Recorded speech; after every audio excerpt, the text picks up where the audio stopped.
Minutes.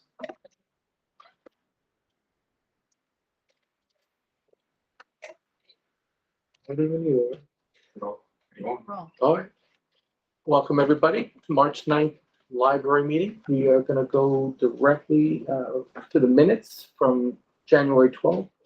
Did you see any changes, Ryan? We're going to approve the minutes. All right. We're going to go right to Kelly. The last name? Kelly Grady, Kelly Grady.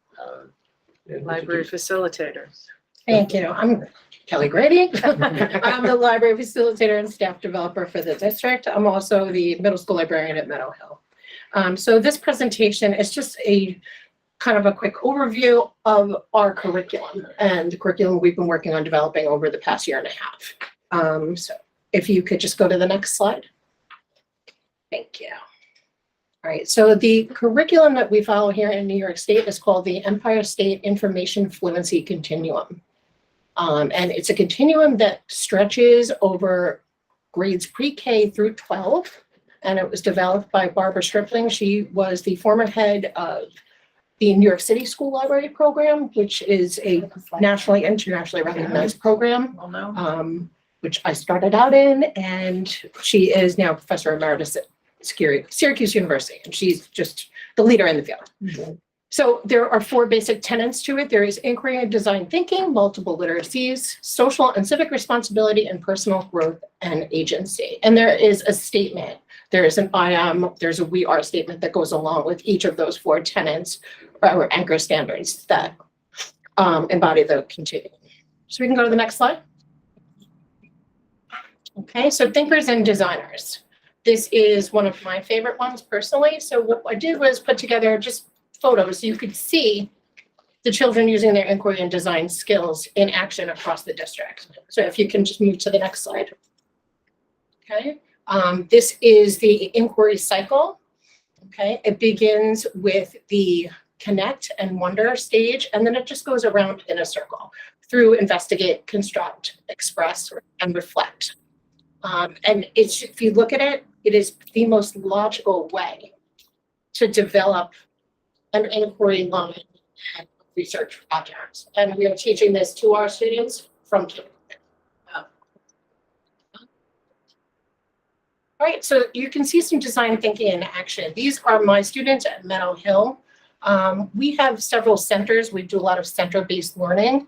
And one of our centers is a Connects station. So they're using Connects tools. In this first photo on the left, you'll see some of my students decided that my office needed a screen door. And they built me one. So that is the screen door. You can see they're very proud of it. And in the next photo, they are creating 3D snowflakes. We have an art station as well in the library. And if they are finished with all of their other work, they have the opportunity to sit and create a piece of art. And we have all different media for them to use, construction paper, all kinds of drawing paper, and markers, crayons, or whatever they could want is there for them to use. I need to learn that. It's actually quite easy. I was really? taught that years ago by a student of mine for Brooklyn. So and the kids love it. Okay, so we can go to the next slide. Okay, this is also my library. You can see the children are working more with the Connects. In the first photo, they are building the skeleton of a Ferris wheel. And in the next photo, they are building a mini Ferris wheel. And that Ferris wheel today is constructed and it is sitting on top of the shelf that is behind the students, but I think you'll see it in the next slide. So we can go to the next one. Oh, wow. Further construction. It operates, it has a battery, and they like to put the little Lego people in it and take them for a ride. It's wonderful to see the design thinking happening and children giving up their lunchtime to come in and construct. So at Meadow, we have that program specifically. It's my lunch bunch, and they come in and they can build, they can create, they can do anything that is going to be expansive of their mind, or they can sit and chill and read a book in a beanbag. Nice. Okay, and then of course, some more of my ladies working on another project. Okay, we can move to another slide. Okay, and now we're talking about multiple literacies. We need them to have multiple points of entry to different types of information. Okay, so we can go to the next part. Okay, so atlases, maps, and globes. This, I believe, is Temple Hill Elementary Library. And Mrs. Rowe over there is working with having the children use different atlases, maps, and globes. And the kids are getting the opportunity to create their own atlases, maps, and globes. They're creating relief maps using clay, and it's really interesting to see them take the research and then put it into physical form. Okay, we can go to the next slide. Okay.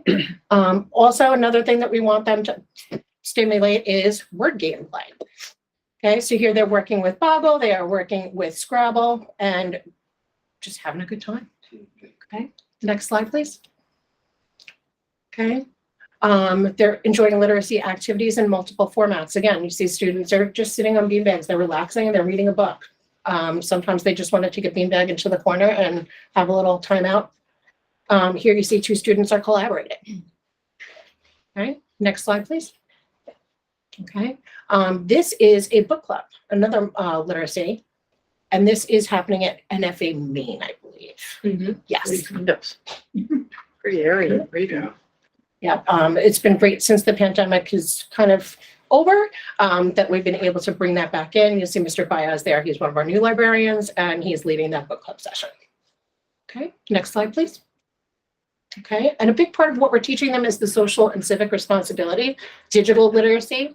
We cross over with the information and technology curriculum in that respect, but we've been teaching digital literacy and digital citizenship for many years. So you'll see some of the different things that we do in regard to that. If we can go to the next slide, please. Okay, so you see students checking in and out their books on their own. Okay, it's promoting responsibility. The students know in grades 5 through 8 at this point know how to shelve their own books. They know how to check their books in and check them out, which is very, very helpful to the busy librarians. So, okay, we can go to the next slide, please. Okay, you're so cute. Yes, so they're also working in pairs, reading buddies. Okay, we can go to the next slide. Okay, and collaborating on different projects. Okay, you can see that they're working on a graphic organizer there. It's okay.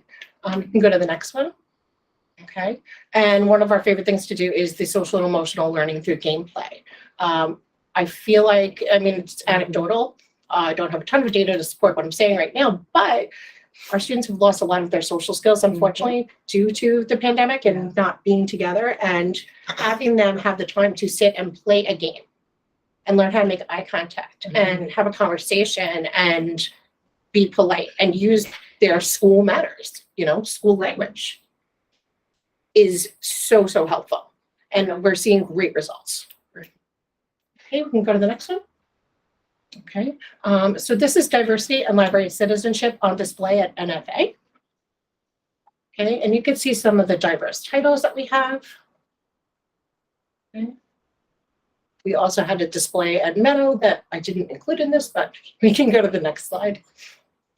Okay, and confident, independent learners. We want our students to be able to leave NFA when they graduate and go to any library in the world and know how to use it, know how to connect themselves with information, know how to walk into the Newburgh Free Library and say, I need this, okay, or how to access the different databases. So that is part of what we're trying to achieve. That's what our graduate looks like. Okay, next slide, please. Okay, you see some of our NFA students at their club, fall book club meeting. Okay, thank you, and go to the next one. Okay, students doing research on their computers. Thank you. Okay, and of course we have award-winning librarianship. Yeah. Of course, Michelle Wright Jump, who was our 2022 Outstanding Librarian, and we're very proud of Michelle. Jenna Bush Hager came to visit our library. Okay, and next slide. That's it. That's it. That's it. Okay, so we would love to have the board come and visit at any time. You're welcome. Please come. And if you have any questions, I'm happy to. I just want to thank Ms. Grady and her team because they've been really doing a really great job with the Learning and Technology Grant and the collaboration with the instructional support facilitators. Usually they share spaces, so they get to know each other really well. Really trying to expand our our digital literacy, database study, helping them use different systems. So they've been a great collaborator with the instructional side of things. Also many things like through the pandemic, just in terms of making sure that our databases are access to certain things, you know, whether it's Chromebooks or what have you. Our library media you guys have been very great and collaborative of just making sure that our students have access throughout our district, which is a very, very important thing. Access is so important. One of the things I probably should have included in there, I apologize. They do have access to ebooks as well through an app called Sora. And of course, through the Newburgh Free Library and our collaboration with Grand Pocatsko Library System. And they can even access them through the New York Public Library System as residents of New York. Do you have any training for the high school seniors on how to use a college library?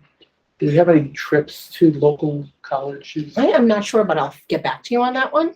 We also have students coming back for spring break, Mm-hmm. and if they could visit the school's library and do like a, That would be phenomenal, especially Informational. if we could do something with Mount St. Mary's right here or with Marist. or any of the, Relationship, SUNY Orange. I think don't they have seen alumni come back to the schools, to the high schools and do some kind of talk? Maybe they could do. Sometimes they do have that. I think that would be something that we can ask Mr. Williams for, but I think even especially with the 12th grade ELA, like how are we having them really conduct a real research project? Like what are those things at the secondary level? Because I know that they do have that as a part of the senior curriculum, but that's a good question that we can ask them. We'll follow up on you. with that. Within our curriculum also, they are taught that they have to cite their sources. And they are taught how to use citations starting in 3rd grade. Fortunately, most databases these days, you don't have to sit there and, craft a citation like MLA and APA style and know them backwards and forwards and sideways. You can literally just click on a box and copy and paste their citation. Yeah, So it's made so easy for them to cite their sources and to be responsible for, not plagiarizing content, that there's really no excuse for them not to be doing that. Yeah. We had to learn all those periods. Oh, yeah. We should too. And I'm like, there's the I was like, site. wait, you're the builder? But we'll check on that and we'll get back to you when that's in. I really think it's in the 12th grade curriculum at the beginning. And I do think that they work with the media specialists on how to use like a real database, how to use like Eric and all those things. But we'll check and get back to you on that. Right. And another collaboration we're looking to do with the pre-K through 8th grade also, hopefully next year, because we didn't get it budgeted in time this year, is having our students come and visit the Newburgh Free Library and understand what a resource this is in their community. I want them to come and know that this is their library. Well, And- that we miss that. Yeah, we Mhm. miss having the kids there, so Right. anytime, say the So- word. We'll do it next year when we Yeah. have money for buses. I was just, That's it. We have buses for buses. Hopefully we'll get over that transportation also. Yes. I was just curious, at the elementary level, what opportunities do the kids have to engage with the libraries? So like in the Stone Age, like when I was a kid, where every class goes for about an hour every week, same basic proposition? So for elementary K through 5, they are there once a cycle, so it's once on the 6-day cycle. And then in grades 6th, 7th, and 8th, they are there, it depends 2 to 3, they're 3 times in a 6-day cycle. So they're there every other day. And then when they get to the high school, they don't have a scheduled library course. They have what they call open access at the high school level, so that the teachers, ELA, math, science, social study, whatever, can schedule time in those libraries and have the librarian co-teach a lesson with them. So that's why I said with the curriculum, I think in certain projects and certain grade levels, there's research attached, and that's when they access the library services. Absolutely. So I also think that they do it in social studies as well. I think ELA, they do the research project, but we'll double check when those are and get back to you guys. We also have access to everybody's curriculum maps, and I particularly find that very helpful because I know when my 5th graders are learning about salamanders, and I will have a presentation ready to go for them. I will have resources drawn up for them. I will have books out on display for them, and it just makes it easier. I would assume that when a librarian at a school realizes that maybe the child is looking for something that the library does not have, Mhm. exactly what they're looking for, Yes, they wouldn't hesitate to direct them to Right. downtown, right? absolutely. And that's where to have that curriculum map would be really helpful for us as well, so that we can prepare displays and have books pulled, ready for the kids and the parents, Mhm. yeah. Absolutely, the more we can coordinate that, makes a lot of sense, because they'll come in the evenings or the weekends or during the school breaks, and we can accommodate that. I mean, But it helps to have everyone, a heads up, because then we'd have it all ready to go. I mean, the way we work, we're working on units. So at any given time of the year, we know roughly where your first graders are gonna be in ELA. We know where your fifth graders are going to be in science. So you can target that and time your display for that. So that might be a good collaboration point between the youth librarian and we to just make sure that we have that. Yeah, we should set up some time to gather about that. Mhm. Correct. Excellent. And we did this last month, there were 1,569 Sora checkouts, up from 1,164 the month before, so that's the ebooks that the public library provides. And it's actually not just Newburgh, it's the whole system, so it's 47 libraries, the young adult and juvenile books. I just started, what we do in the middle schools is we have one group of classes for quarters 1 and 2, and then they go on to another special subject. And then for 3 and 4, we have another group coming in. So one of the first lessons I teach is how to access and use Sora. So that might account for some of that. Fantastic. Yep. That's it. I mean, it's just a paperweight if people don't know how to use it, so. Yeah. Or a digital paperweight. A digiweight. Thank you so much. Thank you so much Yeah, for that's giving me a little wonderful. time to share what we do. Thank you. Amazing. We'll work on those field trips and Yes. connect about the curriculum too. Awesome. Okay. So we'll go to library director's report overview. Okay, great. So we've had a busy month. This time of year is usually annual report gathering, statistic gathering and all, but I have one announcement I want to make first, which is the introduction of Ben Gawker, our assistant superintendent. I promoted you. Yeah, Wembley promotion. My wife's gonna be so excited. Yeah. Assistant director. I've said that twice now. It's too funny. Yeah, sorry about that. But we're very excited to have Ben because he's able to help with a lot of these administrative tasks. And the good timing was you came in right after we were done with that. That was really good, Ben. But we do have a great team of people that we're working on gathering the statistics for the state as we do each year. And we were really pleased to see the jump in programming, the jump in attendance, and the usage statistics for just about everything from our technology classes to our walk through the door, patrons and visitors. And we're just seeing a lot more familiar faces. So that, last year our statistics were a little dicey because of the coming back from COVID, but now we appear from these numbers to have really made a full comeback. So very excited about that. And once that is all completed and gone through the system with corrections and whatever else we have to do, I'll present the full report at the next meeting and highlight the different statistics, as I think it's really good for you to know how your public library is being used. And this is with the full participation of the town branch through the end of December. So they're pretty accurate numbers. So we had a lot of really solid programming this past year. We've really bumped up our computer training. We're doing a lot of assessments right now so that we have an idea for our upcoming technology workforce development programs where the students are at before they enter the program. And so they're placed in the correct classes with the correct instructors.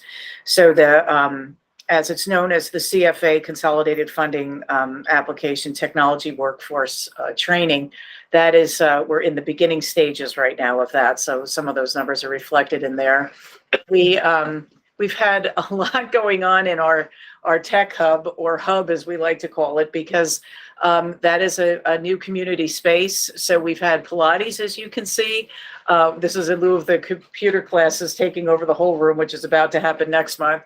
We've had Pilates, we've had line dancing, which has been extremely popular, and yoga classes, as well as computer classes. So you know, if you create a big space that people can use, they will certainly use it. So we have kept this going.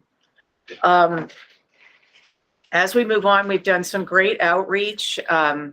There was a lot of Black History Month programs. We coordinated with the NAACP, with Melinda Ware, who's been doing these incredible programs on Ujima, and the Celebration of Black Joy event a couple of Saturdays ago was amazing. We had a number of seniors from our community come and tell their stories, and we recorded them. So we were able to add to our oral history project, and these histories will be kept in our archives at the library in the new local history resource center. So we'll have people telling their stories, their experiences in Newburgh in their own voice. And it was really wonderful to capture that. But we've had some great attendance with these programs. Mrs. Jump was there with her kids, and they created this beautiful poem about Newburgh that I think we've got to put on a mural in the library. It's really beautiful. It was like it done in a call and response, and it was all the things that the kids love about the city. And we were all saying, you know, this is Newburgh, and so it's really beautiful. So I'm looking at some space in the library. We can have that stenciled up there. It's gorgeous. So we had a lot of events, got a lot of nice press coverage. We had the poet laureate was selected. The library was asked to kind of facilitate that process. We had 3 candidates, and the poet laureate was selected. So that is a position that someone will take, that Jeannie will take for the next 2 years. And our Library of Things, we're still circulating a number of items, and you know, that's we're trying to get people more familiar with that process, because we have a lot of great tools and resources that people can check out, just like any other material. Our public computers are being used right up to where they normally are, so we're really happy about that. You know, that is one of the feature things that we can offer. Not only our computers, but our free tax services going on now, which always happens this time of year. And people really take advantage of that. And then our youth services, we continue our partnership with Mount St. Mary College. And that's further down after that. That is the Nightlight Reading Program, where the students who are studying for early childhood education come in and do after school reading with the kids. It's just such a nice program, and the students on both ends learn a lot, and they really look forward to it. So, and then our chess program, this is something that's like our little secret project, but we have an incredible volunteer who has taken these kids to the championship in Syracuse. They meet every Saturday in our library, and he teaches them. This is Matthew Tether's work. That's Melinda Ware there teaching her Ujima class. And that was a local author who came in and did a reading on Brown Sugar Baby, which was really fun. But Matthew Tether has taken these kids, and they learn the process of critical thinking through playing chess. And it's been this amazing experience. He says move, M-O-V-E, is a 4-letter word. It's pattern that the kids have to learn. They have to learn how to play chess by recognizing the patterns. And it's just such a great critical thinking skill for all other things that these kids learn. And they went on, and they to this, and these are some little guys too. They went on and earned a couple of medals and a little trophy for participating in the first contest since before COVID. So they were really anxious to get out and about, do their thing. So it's really fun. It's one of our little projects on a Saturday afternoon that is very impactful. So our annual report will be reported on next month, but we are happy to say that it's done. We held our strategic planning focus groups. I'm kind of jumping around here a little bit. Yeah. I'll go back to the town branch, sorry. I'll go in order. The town branch is a major focus of ours, and this came out of not only our own interests, but also the focus groups that we held for the strategic plan. And it is something that we are absolutely committed to going back to finding. We've had a lot of people coming from the town branch to our facility, which has been wonderful. We, so many of them have never been to the main location. It's not the most convenient for a lot of people, especially from the town and a lot of elderly folks. It's hard to navigate.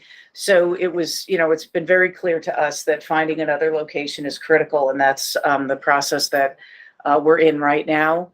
Ben and I are actually taking a shotgun ride with Councilman Vanley tomorrow and from the town, and we're looking at various sites throughout the town. So hopefully in the next couple of months, we will have a place secured and be able to work out a good deal and get that satellite open. Did anyone take the spot in the wall? That's for a restaurant. That's what it was slated for. So that whole side of the mall by the casino is all restaurants and entertainment for adults. Okay.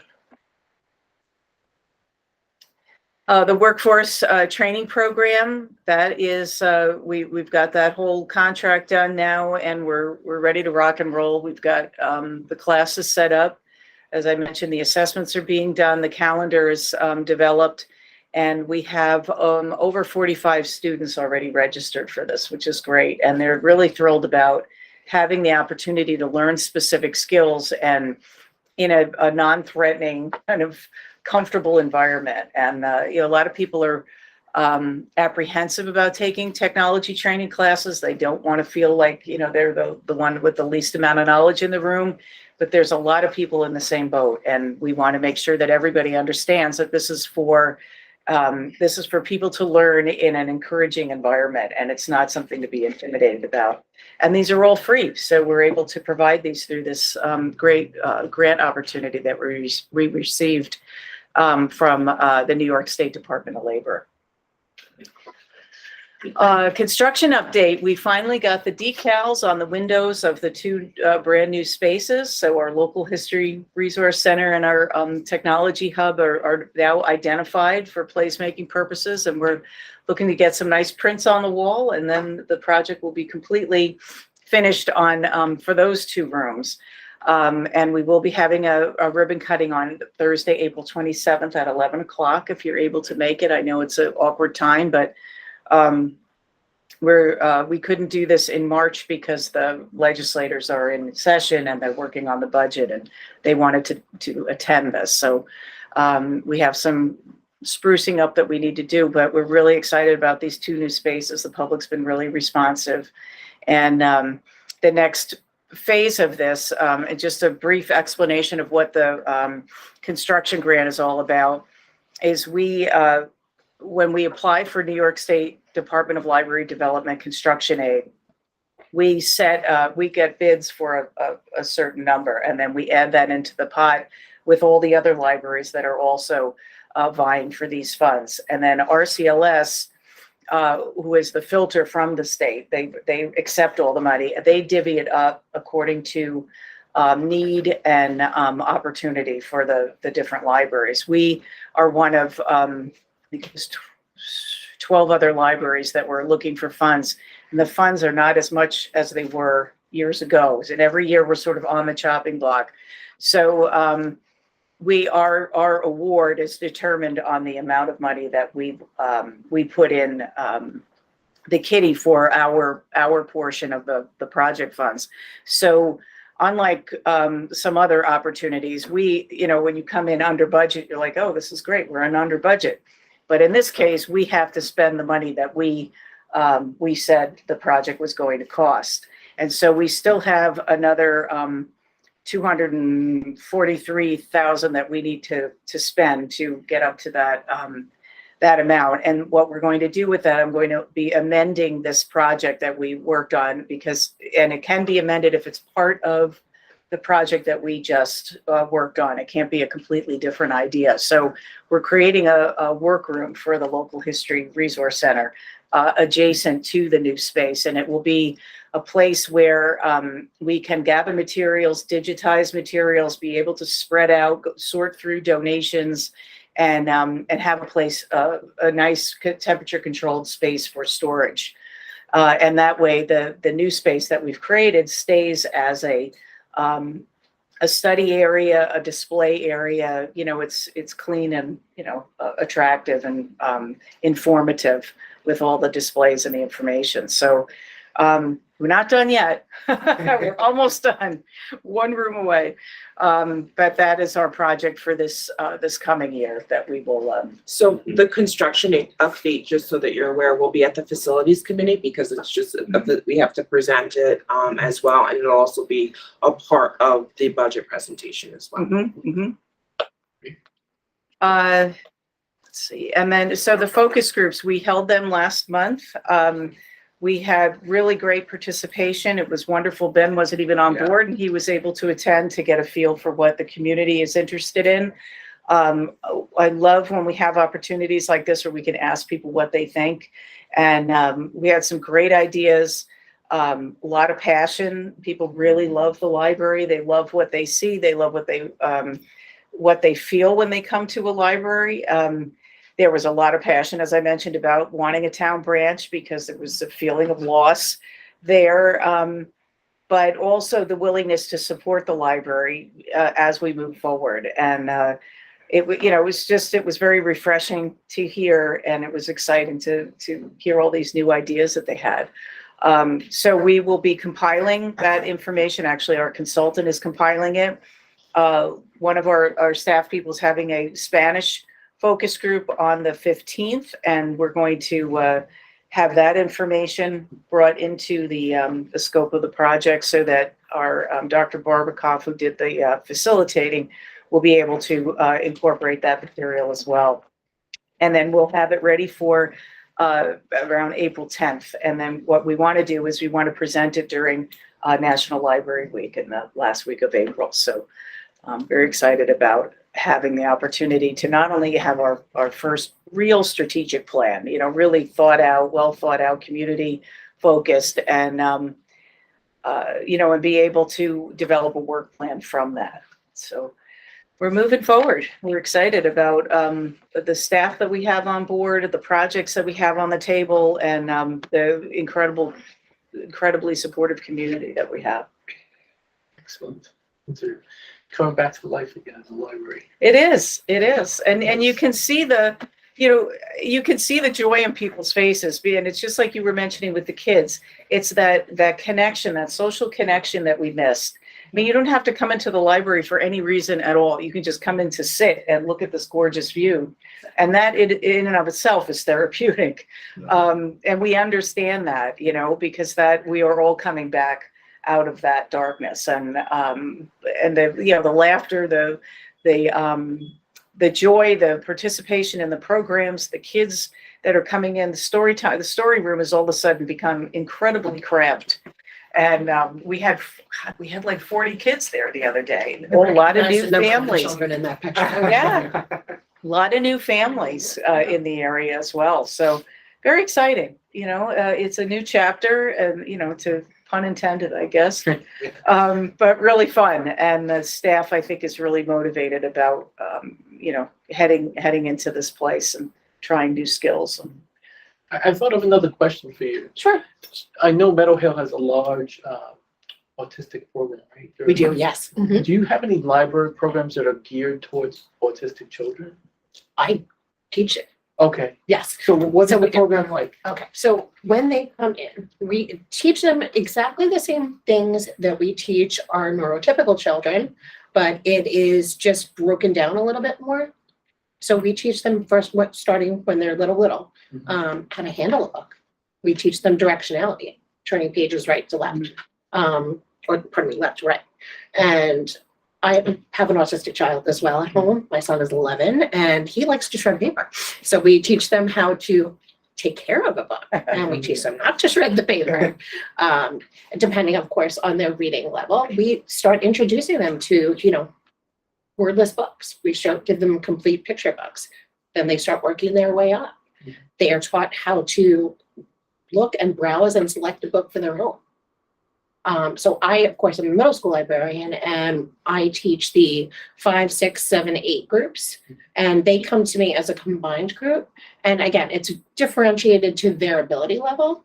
But I know what their reading level is at and I know what their interests are because they have a really nice simplified survey where they can actually use emojis to tell me all the different things that they're interested in. And we accommodate them based on I see them once a cycle. So they actually follow the elementary cycle. So I see them on a phase and I know that if Cameron is coming, he's going to want a book about lizards. So I'm going to have that book about lizards ready for him. You know, I know that Amari is coming and he wants to learn about fishing. So I'm going to have that ready for him and I'm going to make sure it's on his reading level. And that's also another collaboration with Mhm. assistive tech. So we spent a lot of time, I know, like this year, they got all their iPads in did. to make sure that they can have those those programs and the assistive tech right within their program. It's something I'm very passionate about, obviously, my personal situation, but I just have a very deep love for my developmentally challenged babies and, you know, making the library accessible to them is incredibly important to me. It's one of the founding principles of equity.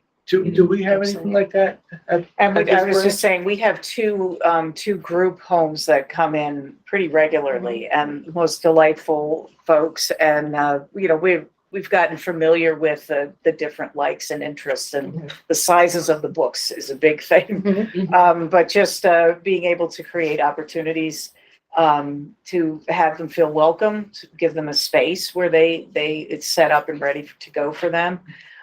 We are working actually on creating, we used to have programs set up, this was pre-COVID, where they would come in and they would do craft programs and, you know, simple activities, but they were together and we're starting those back up again because we noticed with the 2 groups now, we used to just have 1. With them coming in, they really want to have some kind of a focus and one of the groups came in while we had our literacy dogs in the library.